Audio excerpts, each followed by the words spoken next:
A gorgeous start here at Oak Hill. Then it rained. Then we played. Then it rained again. Then we played again. But end of the day, Oak Hill will go to sleep with everything in order through 3 days of the Senior PGA Championship. Welcome to Senior PGA tonight. There are no limits. There are no commercials. We will keep talking about round 3 of the Senior PGA Championship until we feel like stopping or until the internet breaks, whichever one comes first. It was another day where Mother Nature got in the way here at Oak Hill, but another day where Mother Nature did not ruin the week at Oak Hill.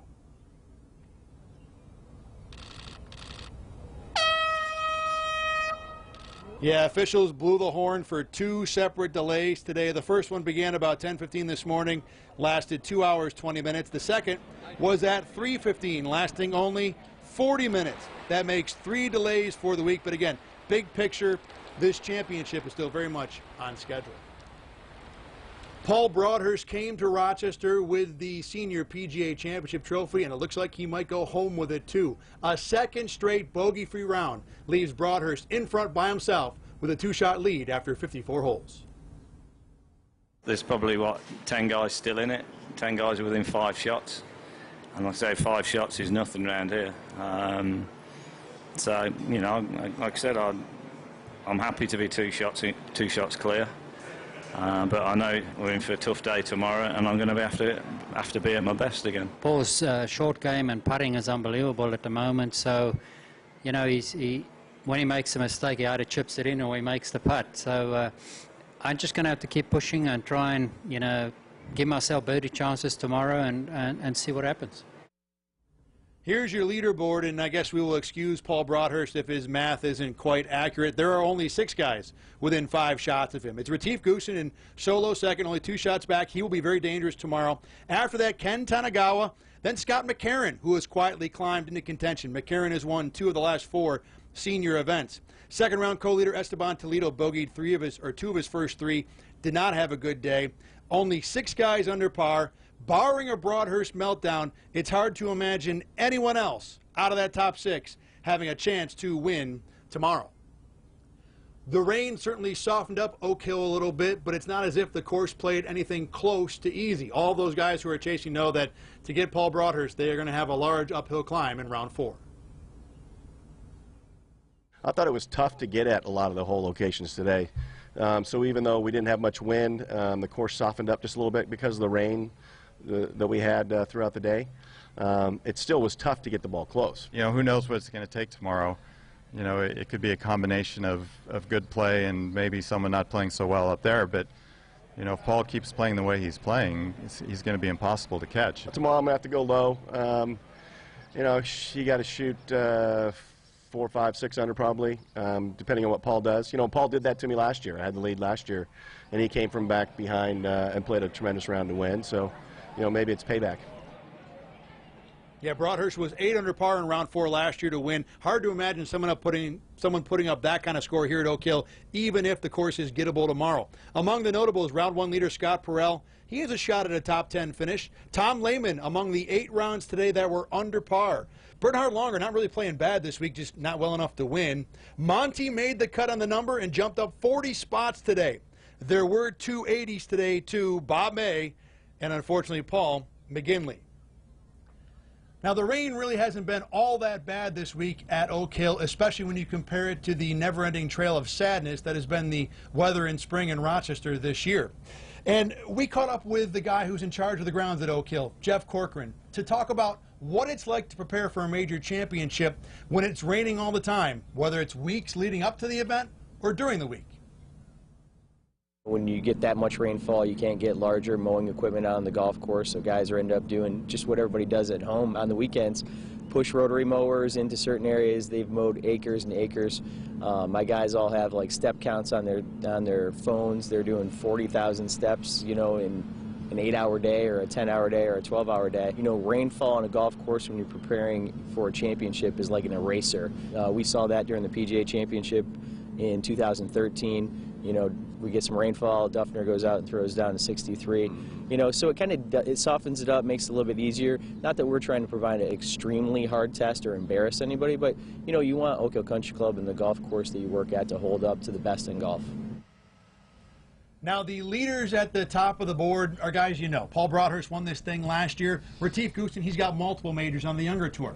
The guy in third place, he's got an interesting story. Dan Fates joins us with more on that. Yeah, Ken Tanagawa may have the most interesting story because he's quit golf not only once, but twice. He played in college at UCLA, then spent a couple years on pro tours in Australia, Asia, and Japan before quitting to pursue commercial real estate. Last year, he earned his tour card at Q School, and now he says it's surreal to be heading into Sunday of a major championship in contention. It's pretty cool. It's fun to be having this opportunity to play, right? Yeah, like I said before, it's just a blessing to be out here and competing with these guys, and you know, it wasn't me to have the career like a lot of them out here, so in the big picture, it's a blessing. My first event, I was fine until I got to the first tee. Then all of a sudden, you know, I got really kind of nervous, and I was like, wow. And getting used to all this, you know, took a little bit to play this golf course. You know how historic it is, and probably every great player has played out here, right? So to just have that chance and just to walk on the grounds, it's pretty neat. Kenny's a real bright guy. When he told us that he was going to come back and go to Q School, I thought if he could get out here, he's going to do well. I mean, this guy still hits it far. Great short game. We play golf just about every Tuesday in our group, and it's great to have him out here. I mean, he's a great asset to the tour. Super nice guy. And but I feel, you know, he's probably one of the top 10 players out here. Tomorrow, yeah, I mean, it's an incredible opportunity, but again, it's 18 holes. It's a lot of golf, and a lot can happen. So you just go out and just really enjoy it and do the best you can. Yeah, Tanagawa will be in the second to last pairing with Scott McCarron. They both went to UCLA different times, but that's high praise for Scott McCarron to say he's a top 10 player in this tour when before this week, I didn't know who Ken Tanagawa was. So it's pretty impressive. Before Thursday, you know, Tanagawa was playing a major for the first time, and I don't care how good Scott McCarron thinks he is, Sunday at a major will be different. It's different. I think for him to play with someone he knows, or at least has some sort of acquaintance with, might help him out Huge tomorrow. comfort level, absolutely. All right, Dan, thank you very much. It was Kids Day at Oak Hill today. Kids of varying ages got to participate in smoothie races, take pictures with the championship trophy, and even hang out inside the ropes at the famous 13th hole. These kids all love the game of golf, and they love the special opportunity they got today. Cool to see like people play, and like you don't usually get to see a lot of like pros and stuff play at like a course near you, so it's been a cool experience having like people sponsor this and like cool activities for the kids and adults. One more day of celebrity chefs here at Oak Hill. Tomorrow, a pair from New York Kitchen. That's the fantastic facility down in Canandaigua. The demos will start a bit earlier tomorrow. Matt Wooster will be on stage at noon. Mary Beth Brinkerhoff follows at 1 p.m. This is the first major in over 50 years without Craig Harmon as the head pro at Oak Hill. But the Harmon family is still very well represented this week. Craig's younger brother, Billy, is on the bag for Jay Haas this week. And although Oak Hill likely appreciates the fact that the Harmon tradition continues, Billy sees that relationship the opposite way. Everything I've thought about this week is how much Oak Hill has meant to the Harmons, not how much, you know, Harmon has meant to Oak Hill. I think it's in reverse order. And I'm kind of old enough now that I reflect a lot on life. And I think that even though Craig was the pro here, I worked here about 6 years, but Oak Hill has been great for the Harmon family, not just me. A lot of great memories here, a lot of great friends. So for me, it's a wonderful walk back memory lane. And we'll hear a lot more from Billy Harmon tomorrow night on Senior PGA Finale. Now, there are a lot of guys out here that share something in common with Tiger Woods. Back surgery. There are 3 guys out here, however, who share something different. A legendary battle in a major. With more on their perspective on Tiger 2.0, Prescott Rossi joins us now. Yes, that's right, Thad. As the Tiger Woods generation advances into its 50s, more and more are qualifying for the Champions Tour. Bob May, Chris DeMarco, and Rocco Mediate have all gone toe-to-toe with Tiger Woods and have all come up short in their major battles against Tiger Woods. They aren't surprised that Tiger has made a comeback in 2019. Tiger, if you hate Tiger, if you despise him, whatever you want to do, Tiger Woods is good for the game of golf, and there's nothing better in the game is when he's up there. To get back at the level is it's hard, it's difficult, but the hardest part about it is getting back mentally. You know, physically once you get there, that's great, but you got to get back into the mental part of the game. Couldn't believe it took so long. I'm one of those. Oh, no question. But it's back now, and he's not done, and it's fun to watch, and kids will have their hands full. But this Koepka. Good gracious. Obviously, I've never gotten so much notoriety for finishing second in my life, but, you know, they'll show it all the time. That chip is still on every now and then, so I see it like that. But you know what? If you didn't want to play against the best player in the world, maybe the best player of all time, in the greatest venue, Augusta National, with the spotlight on you, then you didn't want to play golf. And I'm just proud of the way I handled myself with that pressure. And, you know, I know that Tiger loves somebody that battles him, and I think I gave him a good battle.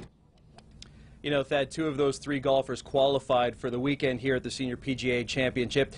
As Tiger Woods, you know, he casts such a long shadow over the game of golf. Guys hit the ball farther than ever before. More and more of them will be qualifying for the Champions Tour. And as we all know the expression, a rising tide lifts all boats. Well, I guess a rising tiger lifts all golfers.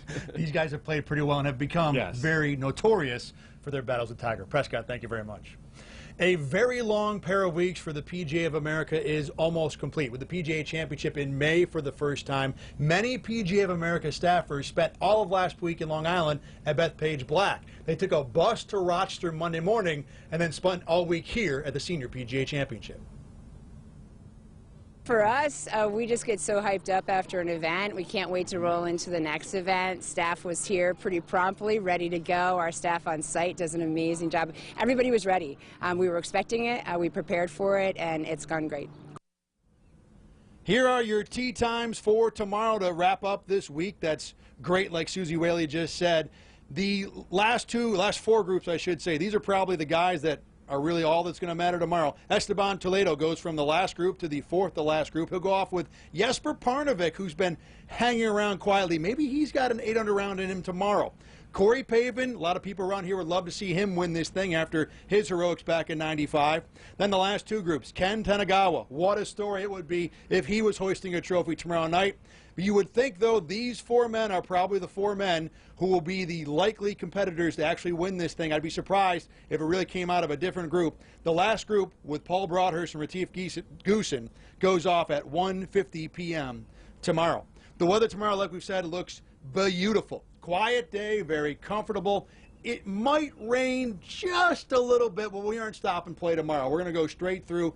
Temperature will get close to 70 degrees. Should be a good day for scoring. At Oak Hill, that means like 3 under par. We'll see, but it should be at the very least a great day to finish out the championship.